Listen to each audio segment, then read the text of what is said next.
Have you ever wondered how greenhouses are kept warm during cold winter months? Many commercial greenhouses use a boiler like this one. It's relatively efficient and uses traditional fuels like natural gas or propane. A boiler using these fuels usually requires very little maintenance. However, the fuel has become very expensive. This one uses natural gas. We use it as a backup. Despite the expense, many greenhouses have some kind of backup heat source because an entire crop could freeze before even a relatively minor problem could be fixed. This is a boiler that we have converted to burning biomass fuels. It is currently our main heat source.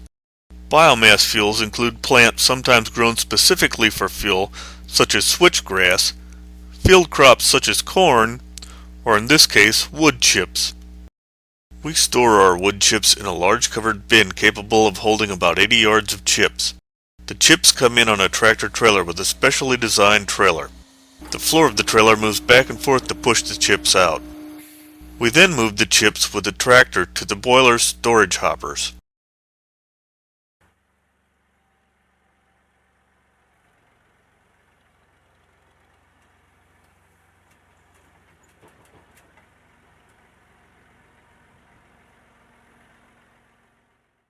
The primary storage hopper feeds the boiler first.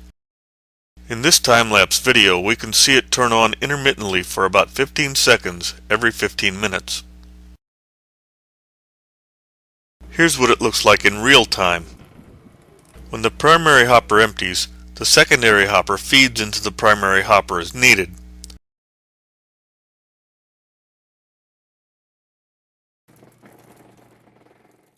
Chips are moved out of the primary hopper by the feed auger. Then the feed auger drops them into the feed hopper. From the feed hopper, the chips are pushed through a tube into the boiler by the feed ram. The feed ram is a solid round section of metal pushed back and forth by a hydraulic cylinder. Many biomass boilers use a chain grate or auger to feed fuel.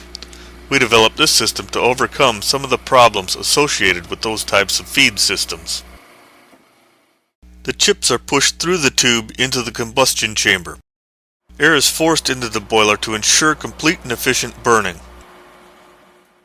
The hot water from the boiler is sent through a series of pipes to different areas of the greenhouse by use of circulating pumps. Hot water is sent out, then circulated back to the boiler for reheating. A series of pumps deliver water to different areas of the greenhouses so that they can be heated separately, because different plants have different heating requirements. For example, cuttings and seedlings need warmer temperatures, about 70 degrees, while plants such as pansies and ground cover can be kept as cool as 40 degrees. And that's how we keep our plants warm when it's cold.